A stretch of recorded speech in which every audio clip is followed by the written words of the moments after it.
the University of Arizona's recording in progress. Dr. Bakkensen is an associate professor at the University of Arizona School of Government and Public Policy. She utilizes applied microeconomic and econometric techniques to study the economics of natural disasters, identifying current and future risks, and evidence of adaptation to damages and fatalities across the globe. Dr. Bakkensen received a PhD in environmental and natural resource economics from Yale University, an MS in environment and development from the London School of Economics, and a BA in economics from Whitman College. Her research informs policy on insurance regulation, post-disaster aid, warnings and risk information, and public adaptation projects. And we're really excited to have her come share some of her work with us today, both from the economic side of things and also the resilience policy implications. So with that, I'll hand it over to Dr. Bakkensen, and at the end of the presentation, we'll do a Q&A. So feel free to drop questions in the chat or think of them, write them down, and raise your hand after the presentation is done. Thank you so much, Karina, and it's wonderful to be here and share some of my work. So just kind of an overview of what I'll be talking about. I'm going to talk about 4 different projects I've worked on.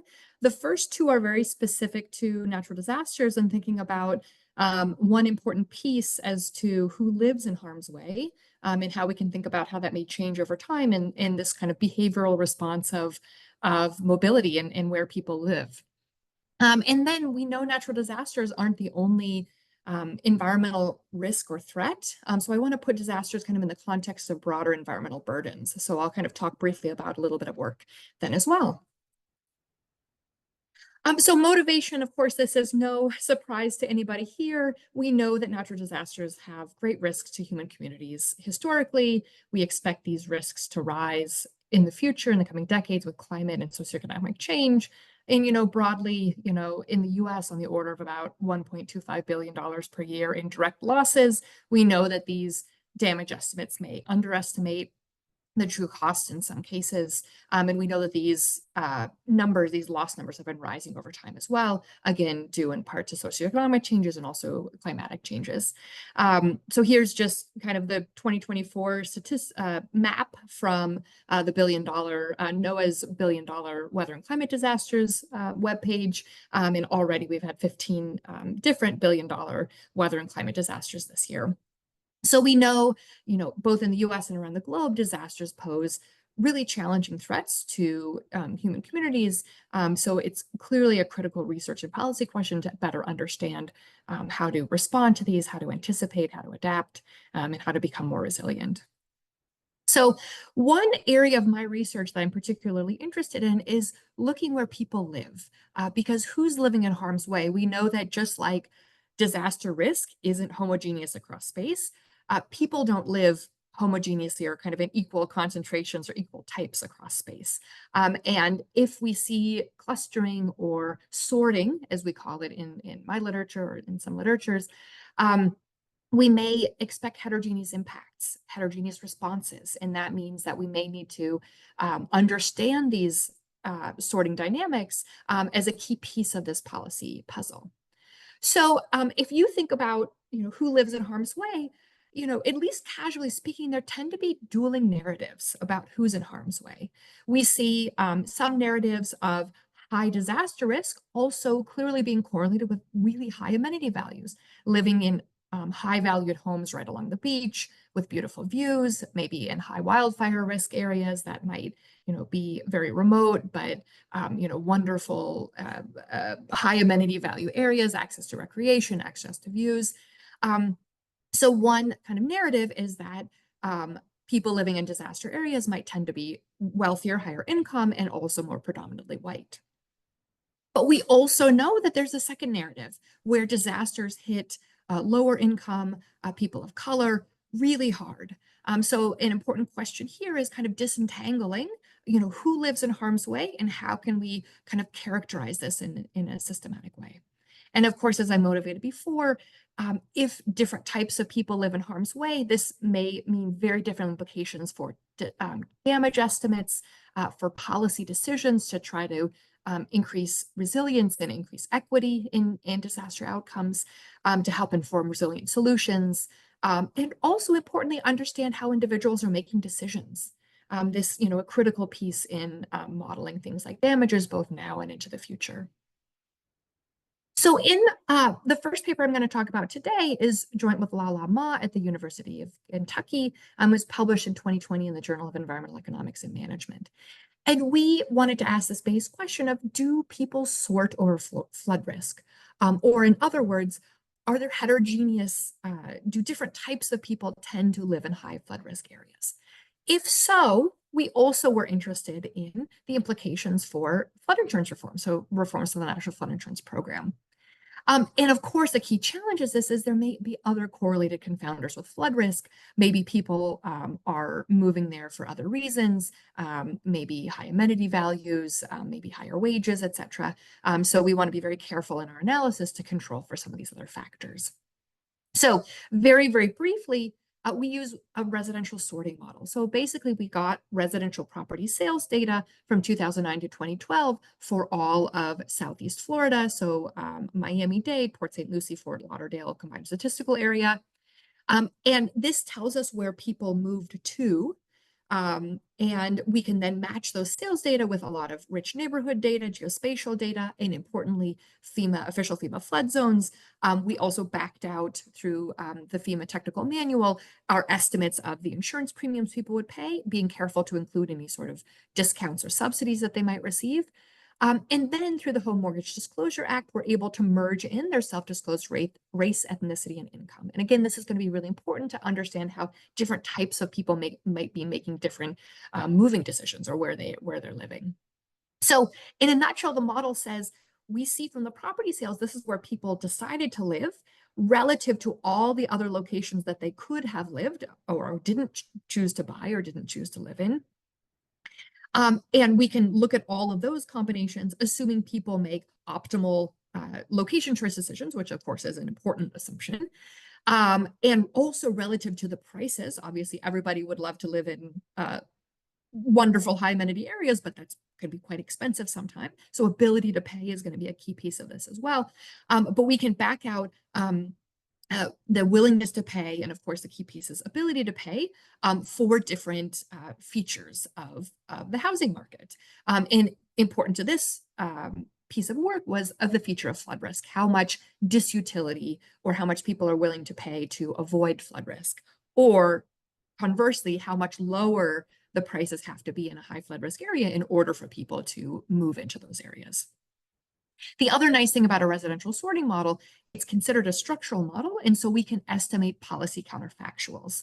And so we do exactly that, as I mentioned, to think about insurance reform changes.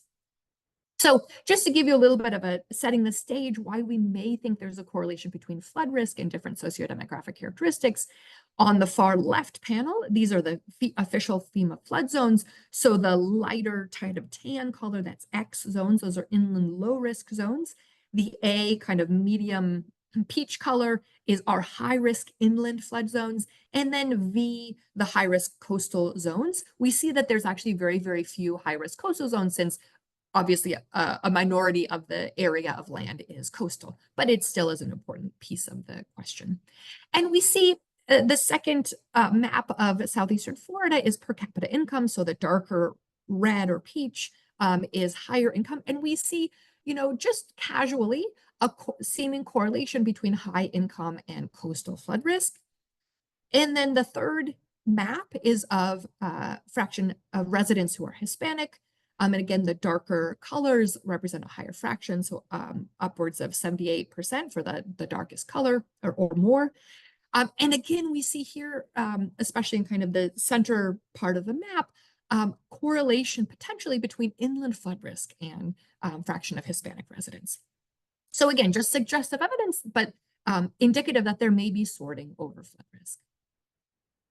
So as I mentioned before, there's this key empirical concern. Flood risk is correlated with a lot of other amenities, including spatial amenities like water access, views. So we want to be very careful to disentangle this. So how did we go about that? Here's a few graphs, of different buyer characteristics. So going clockwise, the cell A is the fraction of white residents.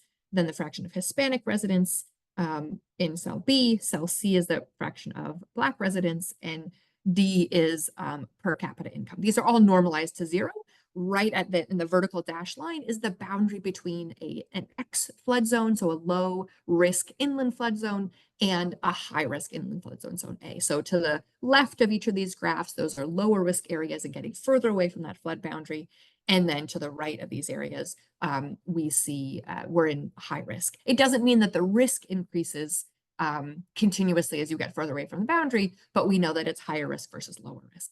And we see here, again, some suggestive evidence of sorting, that on average, low risk areas tend to be a little bit higher white, a little bit lower Hispanic resident, maybe a little bit lower Black resident for low risk areas, and perhaps a little bit lower income for low risk areas. But again, these are unconditional. We're not controlling for anything. But these graphs motivate our identification strategy. And in particular, we use what's called a boundary discontinuity design. You can see that, deep in a low risk versus high risk zone, there's very different types of people living there. But if you get right around that boundary, moving from X to A, there seems to be a lot more of a continuous. There might be a slope to that relationship, but it's a lot more continuous. So that's exactly what we do. We restrict attention just to homes and neighborhoods on either side of these flood boundaries. The interesting thing about South Florida is there's a lot, as we saw in this map, the far left map, there's a lot of granularity to flood risk, right? South Florida has very low underground, like water tables, so very shallow water tables, and very porous soils. So the water can, there's both river and flooding, coastal flooding, but also water can kind of pool up in times when with intense precipitation. So there's a lot of variation that we can be using to look at, otherwise similar neighborhoods, certain houses or areas being at high flood risk, certain houses and areas being at low flood risk. So that's exactly what we do. We use this boundary discontinuity design, and reassuringly, relative to these looking at all properties, we find very few characteristics that are significantly different in a high versus low flood risk zone, other than that change in flood risk, that official designation, when we pay attention to just those boundary properties. So what are the results then that we find? So the first result we can look at is just what's that average price reduction for high flood risk properties relative to low flood risk properties. This kind of simple question has been asked and answered by a lot of literature, but reassuringly, we get a very similar type of answer in our model. So high flood risk properties, all else equal, sell for about 6.3% less than low flood risk properties. So we do see this discounting of flood risk, this attention to flood risk in the housing data. But we also importantly find clear evidence of sorting over flood risk. And again, that different types of people might be living in different types of risky areas. So interestingly, and again, might not be too much of a surprise, we actually find evidence of both of these kind of dueling narratives that I discussed before. Coastal flood risk, and again, these coastal flood risk can often have very high positive amenity values of beach access and views, recreation, etc. Tends to be on average higher income and a higher fraction of white residents. But remember that this represents a very small fraction of all flood risk in the South Florida case. The vast majority of flood risk is inland. And based on the results of our model, we find that that's kind of second narrative, that lower income and predominantly Black and Hispanic residents are more likely to live in these high flood risk areas. So one of the questions is why? What are the mechanisms? We only can get at one of them in this project, but obviously other people are doing amazing work in this area as well. Income clearly explains an important piece of this question. So remember that these higher flood risk areas are priced lower. So the rental prices would be lower, the sales prices would be lower. And so, just ability to pay reasons, lower income individuals would be more likely to sort into these high risk areas. However, in our model, we're able to look at race and ethnicity by income estimates, and we still find that while income explains part of the reason that Black and Hispanic residents are more likely to live in harm's way, it doesn't explain everything. We still see level differences of higher income Black and Hispanic residents being a little bit less likely to live in high flood risk relative to lower income, but but even in the same income bracket, we still find some residual there. So we can't explain that in this particular project, but there's other good work that's thought about potential mechanisms in general. So it could be differential access to information or education about flood risk, learning, differences in learning or heterogeneity, potentially evidence of housing discrimination, kind of guiding and sorting certain residents into these high risk areas. But I think a critical area of current research.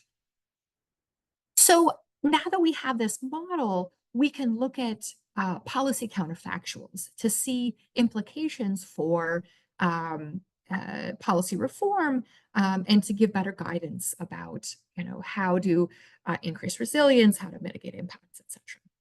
So as many of you know, the National Flood Insurance Program, so flood insurance in the US, unlike other types of disaster insurance, more or less, is almost overwhelmingly a public federal program. So more than 95% of policies are written by the federal National Flood Insurance Program.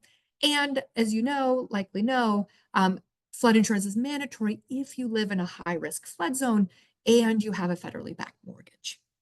And there's been two types of calls for reform to the National Flood Insurance Program. First, there's been a history of price discounts in various ways. So for older building stock or pretty firm discounts, there's been grandfathering of preferential pricing through house sales, and also discounts through the community rating system. So as communities do kind of mitigation and other types of flood educational projects, they can receive discounts as well.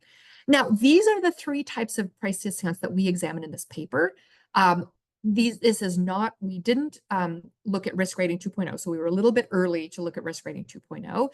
And also, these three types of price discounts, they're not necessarily being removed. So pre-firm price discounts, to a certain extent, there's been some talk about removing those. Grandfathering at one point was removed, but then through congressional legislation, it was brought back in. So it still is in existence. And basically nobody's talking about removing the discounts for the community rating system. However, we still think this is useful because the insights from these hypothetical price discount removals, I think, still could inform the removal of price discounts through risk rating 2.0. So just that, a little bit of a caveat there. The second call for reform, and one of the big reasons why people are interested in removing the price discounts is, of course, the National Flood Insurance Program has been fiscally insolvent for quite a few years now, and often will need kind of congressional authorization for debt relief and whatnot. So, just concerns about, I think the Government Accountability Office considers it a kind of a high solvency risk program. And secondly, there's calls to update the FEMA flood maps. So as we know, FEMA flood maps in some cases may be outdated. So I think a somewhat recent statistic was that 1 in 6 maps are more than 20 years old. They're also backward looking, so might not be seeing kind of current sea level rise and changing in flood risk with changes in precipitation patterns, et cetera. But an important question is, there's certainly costs to revise flood maps. What are the welfare benefits? And one of the reasons that there might be benefits, and the thing we look at here, is people may have made different decisions of where to live had they had better information about the true flood risk. So those are the two policy reforms we can look at. So firstly, we'll look at the results for the removal of these 3 price discounts. As might be expected, removal of these price discounts for flood insurance makes it more expensive to live in the flood zones. This is in part of the intention of the policy that individuals living in high-risk areas will bear more of those costs. So they perhaps might be more attentive when they're making these decisions of where to live. So overall, we find fewer individuals will live in harm's way. Another caveat with this model is we don't include moving costs. So this is kind of a best case scenario. People can kind of instantly and costlessly move. So just these responses may be in reality a bit more muted. But overall, we see this tendency of exodus out of these high flood risk areas if people bear more of the cost, the expense of living in high risk flood zones. But it's disproportionate, right? As we may anticipate, knowing that there's sorting. And we find importantly that the people least likely to move out of harm's way or these high flood risk areas are lower income and more Black and Hispanic residents. So we can see at the bottom here a table with, and remember zone X is that safe, low risk inland flood risk. Zone A is the high flood risk inland flood risk, and then zone V is the coastal flood risk. And we see this large movement from zones A and V, the high flood risk, to the low flood risk zones. But importantly, it's heterogeneous. So we see that the biggest, and this is percent decreases for that individual category in that particular zone. So we see the biggest decreases among white residents and also among high income residents. So I think important implications for future kind of disaster impacts, future resilience, as we may have fewer people living in harm's way. This could decrease losses overall, but those still living in harm's way may be more vulnerable. They may be less likely to, engage in, have the resources to engage in adaptation, etc.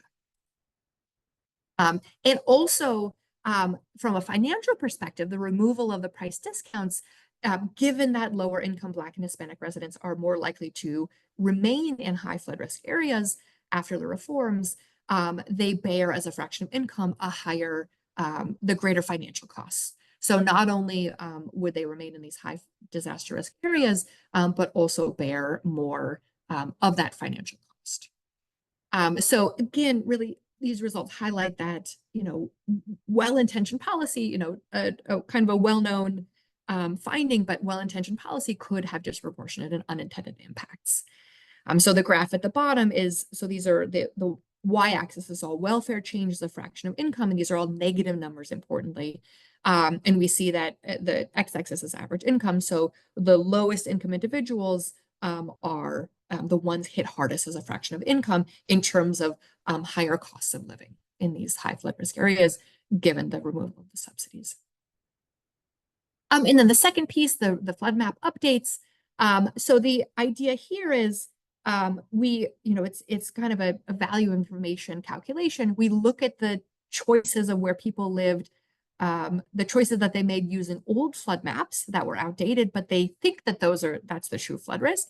But then we simulate the choices that we think they would have made under the new flood maps. And so we can calculate the welfare impacts of these better map updates. Interesting, at least for the case of South Florida, we find very high benefit to cost ratios, 7.3 to 1, highlighting that the map revisions in this case are very welfare enhancing.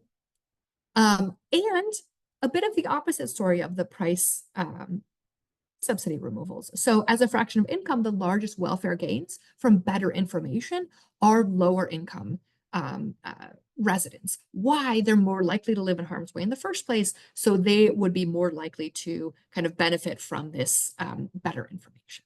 So a little bit of a good story there. Of course, the value of information depends a lot on how old the old maps were, how outdated they were, the costs of revising, etc.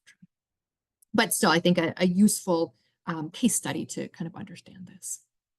So in this past paper, we looked very specifically at one specific housing market and kind of sorting or movement within that housing market.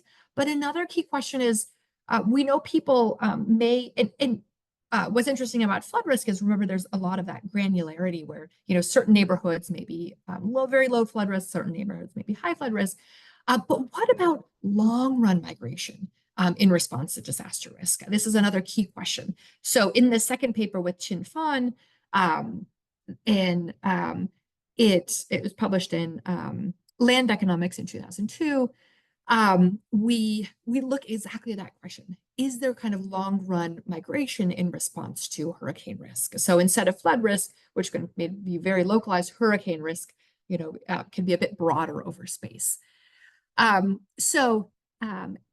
of the other, so first of all, do people sort, across metropolitan statistical areas or across cities, essentially, metro areas in response to hurricane risk?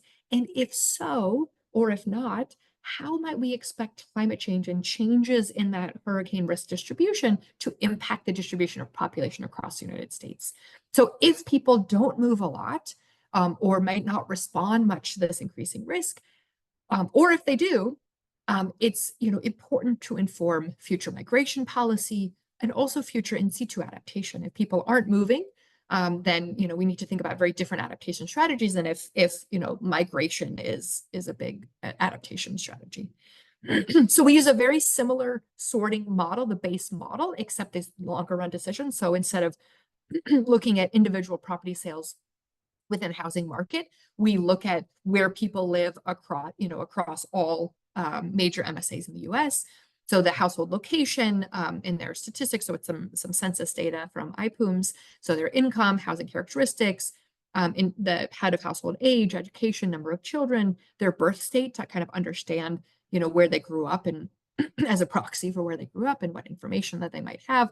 We match it with historical hurricane risk from hurricane track information. And then we also look at future hurricane risk through simulated data. And so we're then able to see the city or MSA that a household currently lives relative to all the other MSAs that they could have chosen. And importantly, we also look at estimate things like their counterfactual earnings had they lived in different locations as well. So here's just a map of hurricane risk by MSA. And, again, not too surprising. This is based on hurricane wind alone. So we don't look at precipitation. We don't look at storm surge. Those clearly would be important factors as well to add more realism and complexity. But we see here, clearly Gulf Coast, Eastern Seaboard at high historical hurricane risk by MSA. We do very similar maps, but for future hurricane risk and see how it changes over time through 2100. So historically speaking, the first question based on our model, do people respond to hurricane risk? Do they make different location choice decisions? We find that they do, but not much.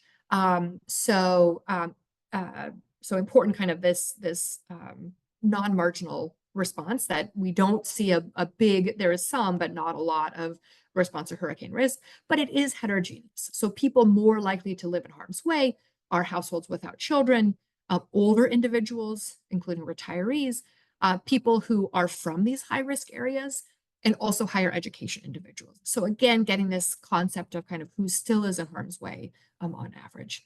But one of the reasons why we may not see as much of a hurricane risk response is that the risk is counteracted to some extent, or there's draw with very high amenity values of living in these areas. So on average, nicer weather, high wages, and so these kind of amenity factors we find kind of dominate the hurricane risk, at least historically speaking. So assuming people respond the same that they have historically to future hurricane risk, which is a big assumption, right? And if people start to become more attentive, or if there's kind of non-linearities in their responses to intensifying hurricane risk, we may see more of a response in the future. But the best we can do with this model is just assume people respond the same as they do in the past. And we can then predict kind of future population flows as hurricane risk heterogeneously ramps up across MSAs.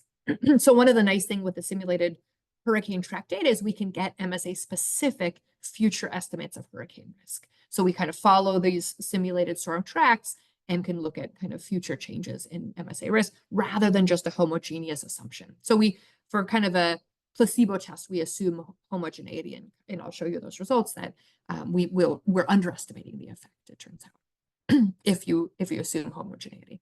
So as you might have anticipated from kind of these historical results, we do find some migratory response, but somewhat modest through 2100. So really highlighting the need for in situ adaptation and preparedness. So here are just a few tables of the results. So the top table is the change in regional population shares. So we see the different regions across the US, and then also the overall welfare change between, the climate average in the year 2000 versus 2100. we see negative welfare impacts, right? As storms intensify, we have worse impacts. And then we use 4 different general circulation models. So we see again this tendency to move from higher risk areas, so away from, on average, places like the South Atlantic, the Eastern South, towards somewhat safer places, Mountain Pacific. But we also, of course, note there's heterogeneity across the models. So, more science is always needed, more kind of natural physical science is needed to kind of help to resolve these model differences. And then the bottom table just shows change in regional population shares if we assume this homogeneous hurricane risk increase, not the nuance of the great heterogeneity there. And here, again, we find kind of more muted responses. Again, if we assume hurricane risk is going to be homogeneous as it increases, the safer locations might look worse than they are, since they really won't get as high of an increase. So we find more muted welfare changes as well. All right, so that was looking at very specifically at disaster risk and how people might respond through migration or location choice decisions. But we know disaster risk is not in isolation. And I think, a lot of the great work that the EDF is doing and others is to look at how disaster risk and resilience is set within the context of other types of environmental risks and as we know, disproportionate burdens of these risks. So a very recent paper that I co-wrote with Lala Ma, Lucia Mullenbachs, and Lina Benitez is looking at cumulative impacts. And it's kind of more of a synthesis paper of kind of the state of where we are with cumulative impacts and kind of future directions moving forward. So here, one of the results of these papers, very, very, very simple. We look at pairwise correlation. So this is just 2 variables. What's their correlation? These do have error bars, but you can't see them because they're so small. The correlations are so statistically significant. I promise the error bars are there, but they're just encompassed within each of the dots on these graphs.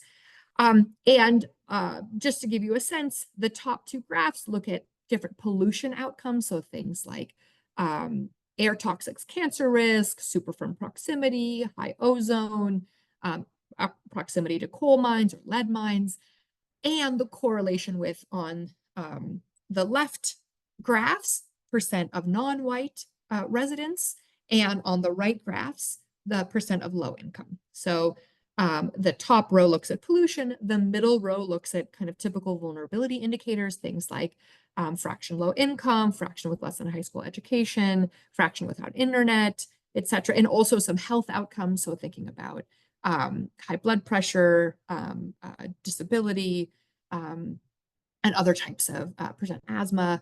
And then the final 2 plots look at disaster risk. And again, this non-white and low income. So, the top 4 plots are very much in line with our well-known environmental justice findings that these environmental disamenities and burdens and harms strongly correlate with, disproportionately correlate with non-white and lower income residents in areas.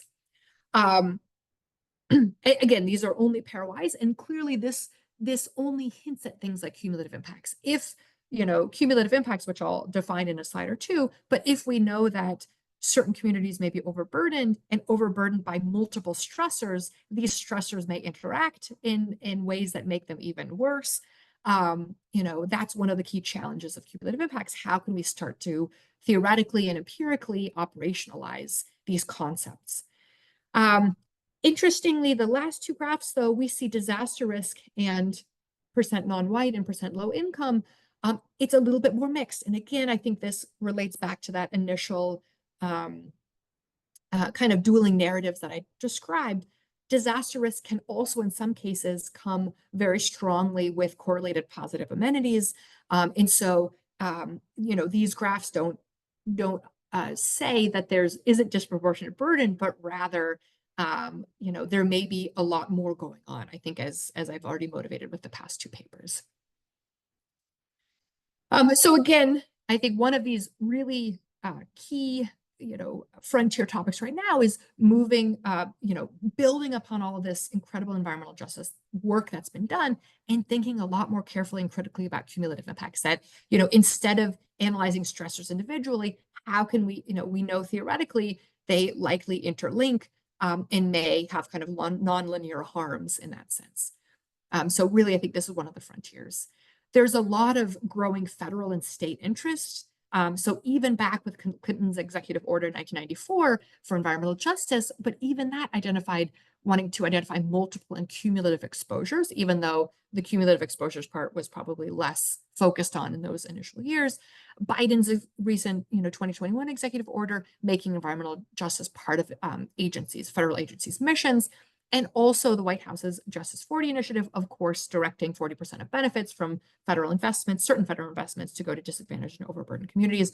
We know state policy, so Anna Baptista and others have done great work reviewing a lot of the state policy as it's moving. I think almost 24 states have environmental justice and cumulative impact policies. So California requiring cumulative risk assessments, New York following New Jersey, considering cumulative burden in permitting decisions. So, these concepts actually having a lot of political policy bite in growing over time.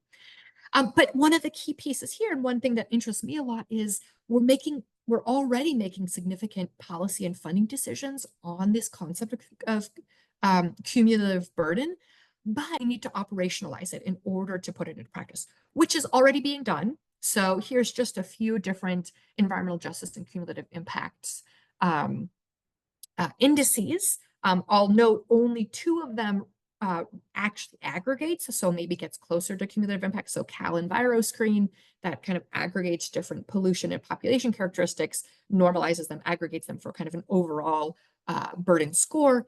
And then the CDC's Environmental Justice Index that was launched, I believe, last year or early this year, but multiple indicators on social vulnerability, environmental burden, health vulnerability, and kind of summing them, normalizing them, aggregating them across categories to kind of come up with this overall justice index.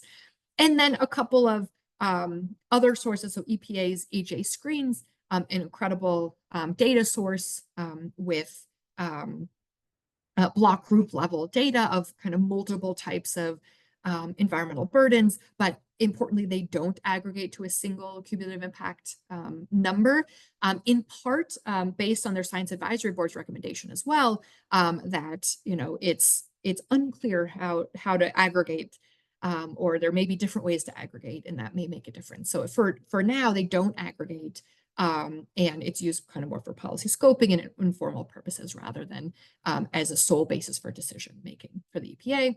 And as we know, the White House also has their climate and economic justice screening tool that defines disadvantaged communities at the census tract level. And there's these kind of thresholds for burden categories. If you exceed at least one threshold category and are either low income and or federally recognized tribe, for the most part, you would then be considered disadvantaged, and then therefore would potentially be able to access additional funding, or in terms of Justice 40 would qualify for that designation as well.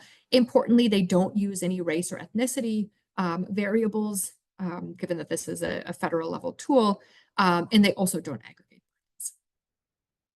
So one of the questions is, we have a lot of these different tools and indices. Some of them may aggregate, some of them may not aggregate, but how similar are all of these? And again, some of them may be built for very different reasons. So I don't want this to be too much of a straw man to kind of compare them, but I think it's important to understand like the nuance in a lot of these different tools and indices, specifically because they're built for different purposes.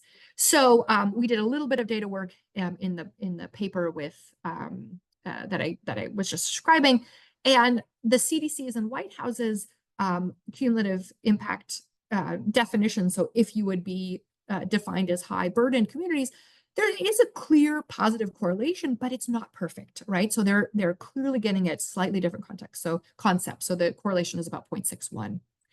And this also is unique to cumulative impact or environmental justice indices.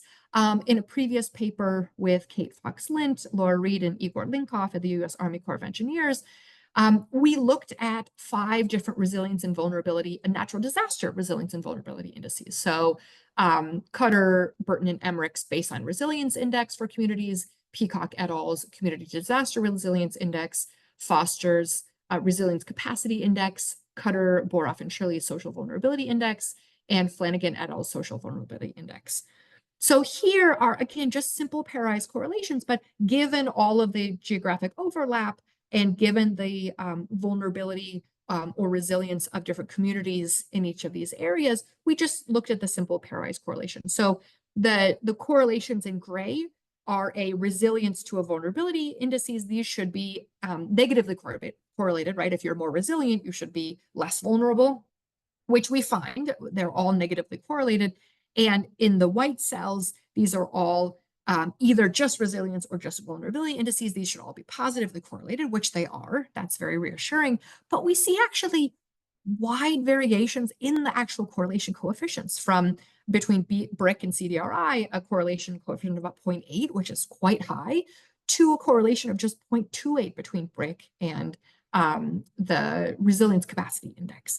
So again, highlighting that each of these indices are very thoughtfully and carefully created, but may serve very different purposes and may not designate different communities as resilient or vulnerable in the same way, right? So the same community may be seen as vulnerable by one index, but not another index.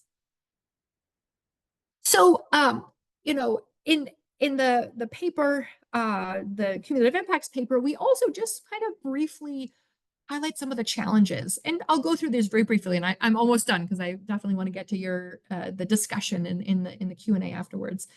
But I think that there's some this cumulative impacts remains a really frontier area, but such a critical area for research. And I think it's really going to need and continue to have a lot of collaborative efforts in a lot of different disciplines coming together to kind of understand and unpack cumulative impacts.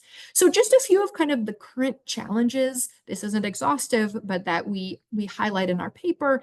Again, as I've kind of hinted at, there isn't a consistency in definitions and operationalizations. So some tools may find one community burden while another tool might not consider that community burden. This clearly can have important implications for funding decisions, policy implications, right? As we see that cumulative impacts already is being meaningfully incorporated into policy. And with that said, all of the tools are clearly thoughtfully theoretically grounded. But they may vary in the types of variables they include. And again, some of them may have different purposes. Some may want to be more health focused or more pollution focused, et cetera.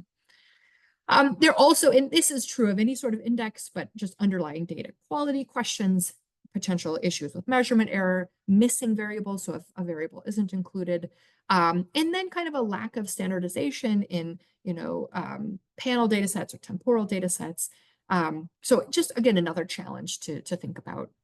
Clearly, these indices can't, with ecological fallacy, we can't tell about individuals within these communities. So there could be a lot of heterogeneity between there. And then, there's a trade-off between spatial scale of the indices. So national indices can be wonderful and great for, having consistent policy recommendations and, standardized data sets for researchers to kind of ask really cutting edge questions. But they also may lack really locally relevant features that more local indices may pick up on understanding things like waste from concentrated animal feeding operations, for example, that may not be relevant for many areas but may be very, very relevant in certain areas.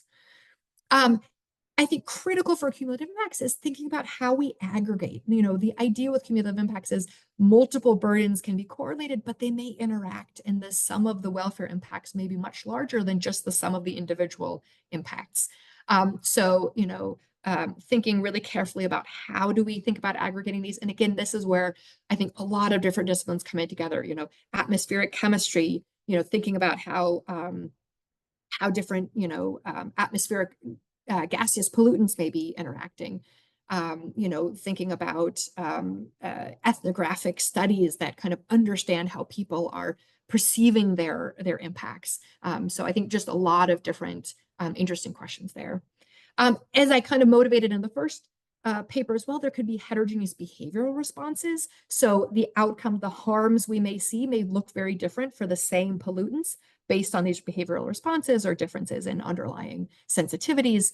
And then importantly, we have to be very careful with the policy recommendations we generate from some of these cumulative impacts indices. So, one of the other things we did in the paper in my paper with the risk analysis looking at disaster resilience and vulnerability indices, one of the points we thought of there is these indices have been very thoughtfully created, but do they just correlate with, can they help to explain different disaster outcomes that we care about? So we did a very basic validation exercise where we use the indices to explain. And again, these aren't causally identified. So these are kind of ordinary least squares regressions that have that control for some other factors and just see how the indices correlate. So in here, just to summarize, the black circles are the correlation would be in the expected sign and are statistically significant. So we use them to explain property damages, fatalities, and disaster declarations. So we see 4 of the 5 indices explain significantly property damages. If it's a white circle, it means it's the opposite sign and statistically significant. And then no circle means that there's no statistical significance. So we see for fatalities, only 3 of the 5 explain them. And then for disaster declarations, only 1 of the 5, and 2 of the 5 would actually predict the other. So more resilient communities or less vulnerable communities would be more likely to receive disaster declarations. Again, a lot going on here, but just highlighting this need to kind of be very thoughtful with how we're using these indices and how we. All right, so with all of that, I think, even though I mentioned some challenges, I think this still is such an interesting and important area for research, clearly a frontier. I know, as I said, a lot of great research going on by the EDF as well, because we know that there's disproportionate burden. And so it's all about, how can we have better understanding of it and make better recommendations for solving it. And as I mentioned before, this is a pressing question because we're already spending significant public funding to try to overcome cumulative impacts and overburden. So, billions of dollars just at the federal level already through Justice 40 and also the Inflation Reduction Act. All right, so with that, sorry I went over by a little bit, but very much look forward to your questions and discussion. Thank you so much, Laura. I really appreciate the deep dive on several different topic areas that a bunch of EDF teams touch on. We have a few questions in the Q&A chat that reference, I believe, the hurricane risk sorting by MSA paper. Jeffrey, I'll read your question aloud and then let Laura jump into it. And other folks, if you have a question you'd like to ask Laura, just raise your hand and we'll call on you. And it'd be great to come off video so we can see your face and you can ask Laura directly. So Jeffrey's question is related to the hurricane risk sorting paper. Is this a partial equilibrium approach where the insurance cost does not affect the sale or rental price? Do higher insurance premiums result in lower property values or rents in your model? Yes, great question. And you're absolutely right. It is a partial equilibrium analysis. So we look at kind of this initial sorting, but then we don't look at the resorting that might occur after that. So we may see a little bit more muted impacts on some of the numbers. As I was kind of hinting to, it's a little bit of a best case scenario where people can kind of costlessly move, prices would then fall, but we might expect that if prices fall enough, right, that general equilibrium impact is that some people may actually move back in again. So yes, definitely great. Hi Jeff, I think this is the Jeff Chow that I know, but maybe not. And you're also right, we don't incorporate how these insurance costs may affect the sale or rental prices. So in theory, as the insurance cost increases, that may actually be in the opposite direction, may further decrease those sales prices or rental prices. So yeah, definitely those are great suggestions for adding more complexity. Lala and I are thinking about turning this both into a more general equilibrium approach, but then also looking dynamically, right? People may be anticipating future flood risk, right? The first model just looks specifically at historical flood risk. But if people anticipate future flood risk changes, they may be, incorporating that in their sorting decisions as well. And then your second question, might lower property values encourage more low income sorting into high riskers? Yes, absolutely. So that's the key mechanism. One of the channels, it's not the only channel, right? So there's it's not just income, but income is a very important part of it, right? I think ability to pay, ability to move to safer ground, we do find is a very important channel. Great. I have a more general question for you, Laura. Your first two studies describe household sorting related to coastal flooding and hurricanes. Um, do you think, given the research you've done thus far, that the housing market dynamics would be different when considering communities facing riverine or rainfall flooding, not on the coast and not in the southeast, that might have more of these like amenities and maybe like weather amenities? So different types of flooding, would the housing market respond differently? And then maybe to hypothesize a little bit to other non-flooding climate-driven hazards like wildfire and heat. Yeah, no, that's a great question. So I think it's still an open question about would we find different dynamics in different housing markets? I think that absolutely could be the case. I still, my guess would be that income channel still would remain important. But yeah, I think that especially for flooding, but for other contexts, it still remains an open question, but I think a really important one. In terms of other types of disasters, there is other work. So my collaborator Chin Fan and others, it's a small literature, but there are other papers looking at these kind of climate risks in these kind of longer run sorting models. One kind of a sneak peek, it's not a working paper yet, but Chin Fan and I are working on kind of adding in multiple hazards. So we control for a few hazards in the longer run sorting paper, but one of the questions is, as many environmental risks increase, okay, for hurricane risks, sure, people will move west, but the west may actually have other types of risks that are increasing, right? So kind of one of the questions we're looking at here is, if we add together all of these different risks, like where are people going to move as the historically safe areas are may have increasing risk as well. So yeah, I think active area of research and important questions.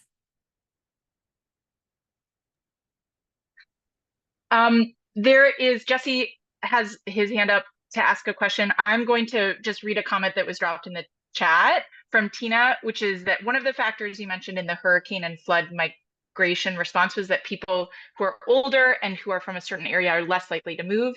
And by contrast, you talk about potentially higher impact of flood education on increasing the ability for low-income folks to move away from high-risk areas. It would seem that those are at odds and may rather reflect fallacies regarding disasters.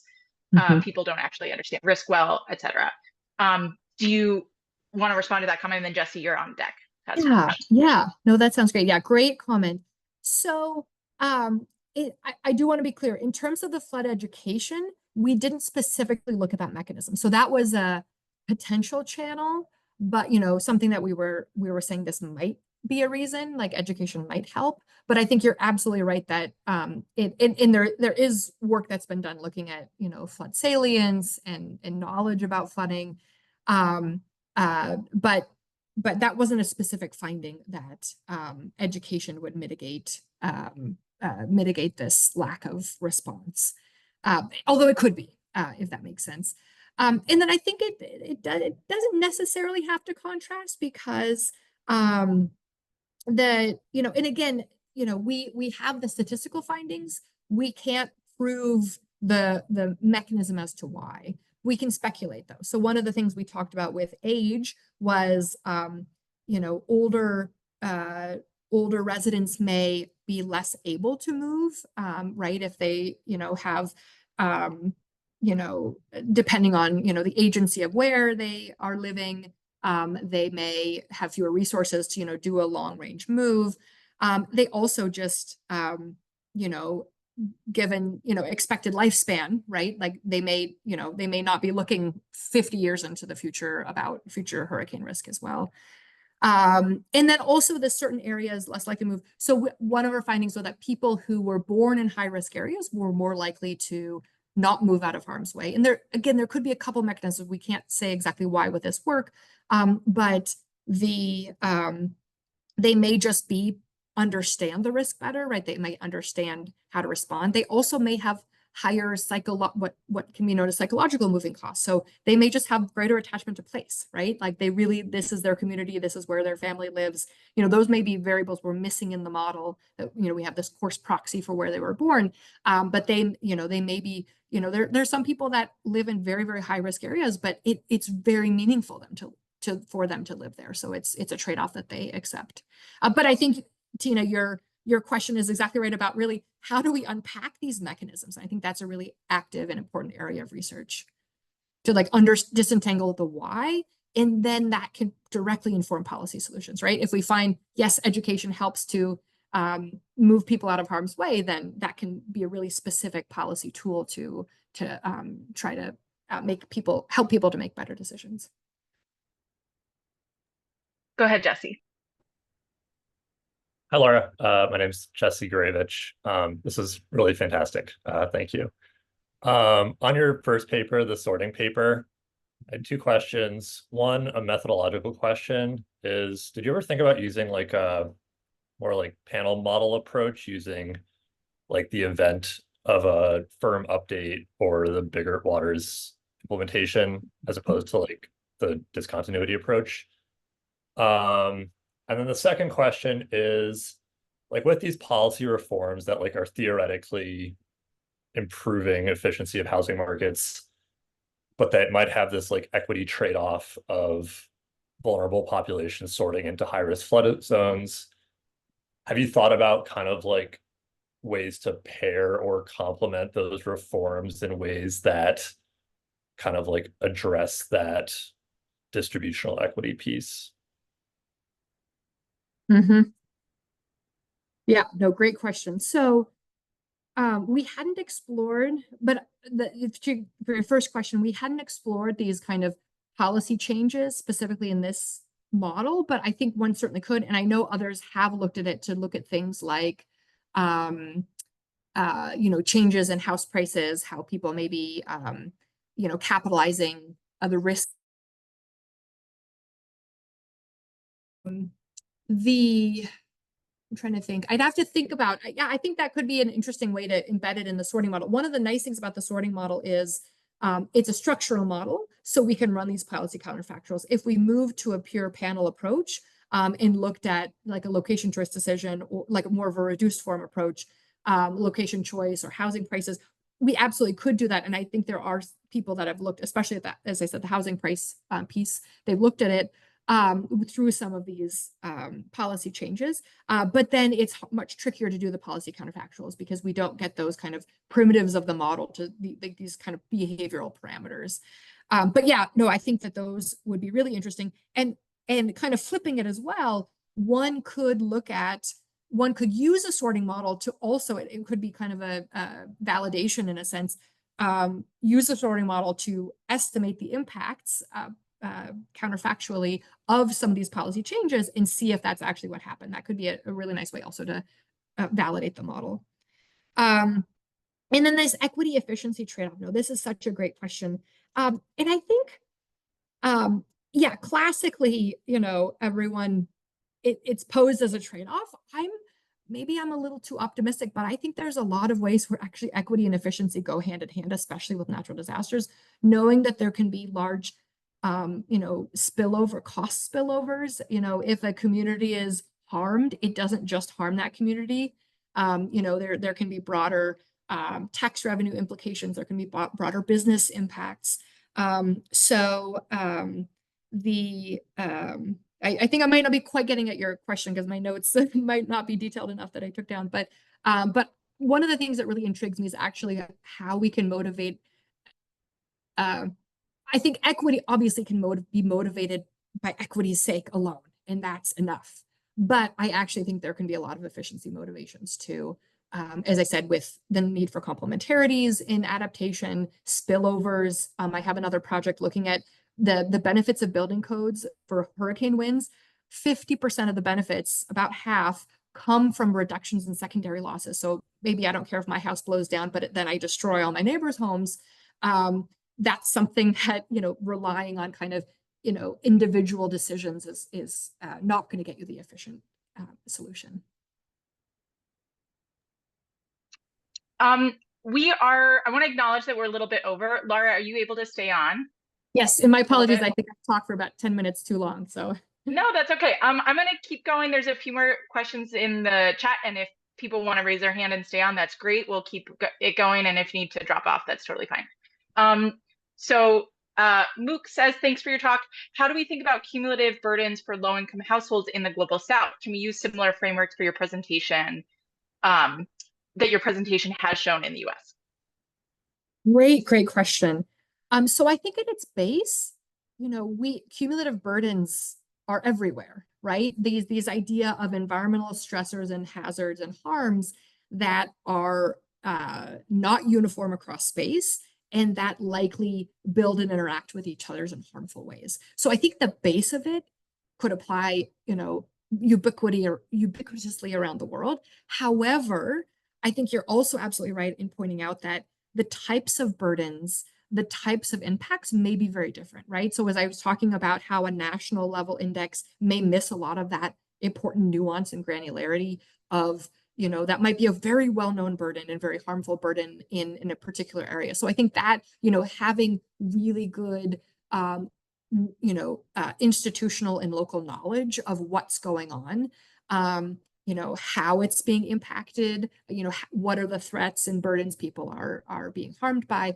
I think, that some of those same challenges would exist in the global South as well to kind of understand how we aggregate and what those impacts are. But, the atmospheric chemistry is going to be no different, but, making sure it's tailored to the real stressors for those locations, and also being very practical and pragmatic about what are the solutions in different contexts, right? So things that are locally appropriate, culturally appropriate, technologically available, et cetera, to kind of understand people may be behaviorally responding in very, very different ways in different contexts. So yeah, so I think a lot of it translates, but we still really need that really careful on the ground validation and understanding.